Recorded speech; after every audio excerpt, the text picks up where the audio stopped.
Hello বন্ধুরা, আশা করি সবাই ভালো আছেন। আজকে আমরা শিখব কীভাবে হোয়াটসঅ্যাপের মাধ্যমে বেস্ট কোয়ালিটির পিকচার সেন্ড করা যায়। তাহলে চলুন দেখে নেওয়া যাক। প্রথমে হোয়াটসঅ্যাপে প্রবেশ করি। হোয়াটসঅ্যাপে প্রবেশ করার পর যাকে সেন্ড করব তার আইডিতে প্রবেশ করি। অ্যাটাচমেন্ট একটি পিকচার দেখতে পাচ্ছি, সেই অ্যাটাচমেন্টের উপর ক্লিক করি। অ্যাটাচমেন্টের উপর ক্লিক করার পর আমরা সরাসরি চলে যাব ডকুমেন্টে। ডকুমেন্টটি একটু খেয়াল করুন, এই যে ডকুমেন্ট, এই ডকুমেন্টের উপর ক্লিক করুন।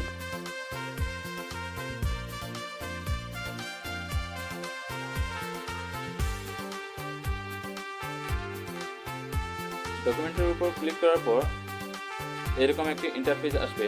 সেখান থেকে আপনি থ্রি ডট উপরে ব্রাউজ ডকুমেন্টসের পাশে বাম পাশে দেখতে পারবেন থ্রি ডট আইকন দেওয়া আছে। সেই থ্রি ডট আইকনের উপর ক্লিক করুন। এখানে সরাসরি ক্যামেরা চলে আসছে, কিন্তু আপনার ছবিটা যদি অন্য কোনো ফোল্ডার বা অন্য কোনো গ্যালারিতে থাকে তাহলে আপনি কী করবেন? দেখুন ক্যামেরার ঠিক বাম পাশে আবার থ্রি ডট একটি আইকন দেওয়া আছে, সেই থ্রি ডট আইকনের উপর ক্লিক করুন। থ্রি ডট আইকন থেকে আপনি সরাসরি ইমেজেস ক্লিক করুন। ইমেজেস ক্লিক করার সাথে সাথে আপনি দেখুন অনেকগুলো ফোল্ডার দেখতে পাচ্ছেন। এক একটি ফোল্ডার এক একটি নামে দেওয়া আছে।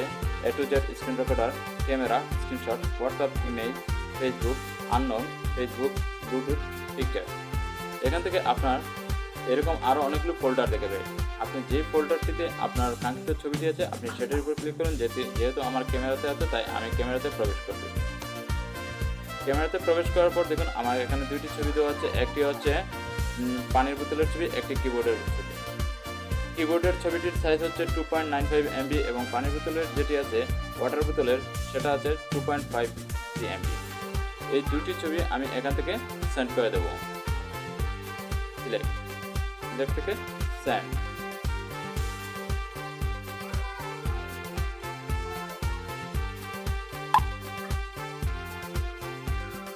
এই ছবি দুটি এখান থেকে সেন্ড হয়ে গেছে।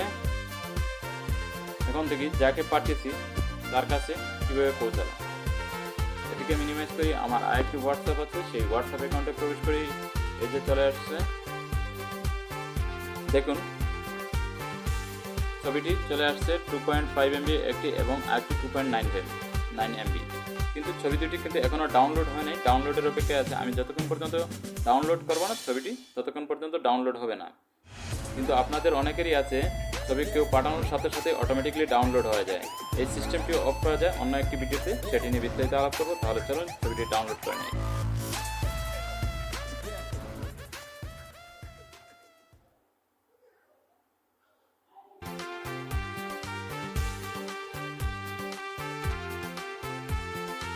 ওপেন করি।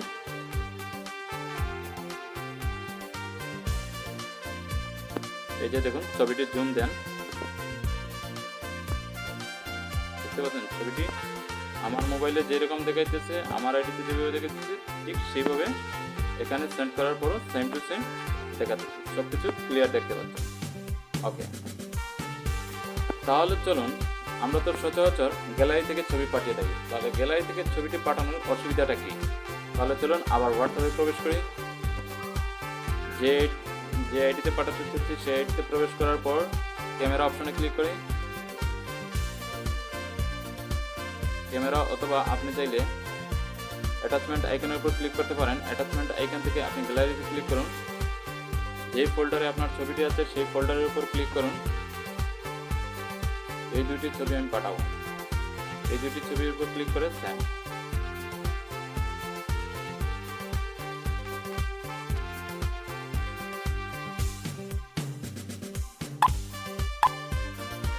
দেখুন ছবি দুটি অলরেডি কাঙ্ক্ষিত আইডিতে পৌঁছে গেছে। কারণ কীভাবে বুঝতে পারছি? কারণ এখানে দুইটি করে টিক চিহ্ন পড়েছে। একটি মানে আমার মোবাইল থেকে এটি সেন্ড হয়ে গেছে, আর যখনই দুইটি টিক চিহ্ন পড়বে তার মানে আমি যাকে পাঠাচ্ছি তার আইডিতে ছবি দুটি প্রবেশ করে ফেলছে।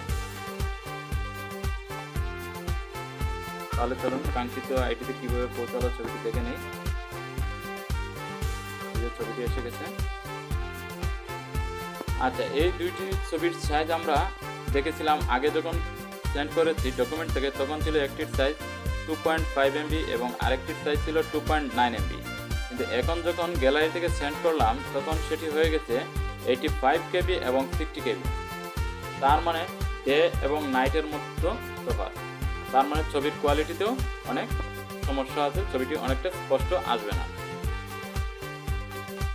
আশা করি বুঝতে পেরেছেন ডকুমেন্ট থেকে ছবি পাঠানোর সুবিধা এবং গ্যালারি থেকে ছবি পাঠানোর অসুবিধা। এইভাবে আপনি আপনার প্রয়োজনে যে কোনো ধরনের ডকুমেন্ট স্ক্যান করা ফাইল আপনি প্রেরণ করতে পারেন। মেইলের পরিবর্তে এটাও মেইল হিসেবে কাজ করতে পারে। ধন্যবাদ।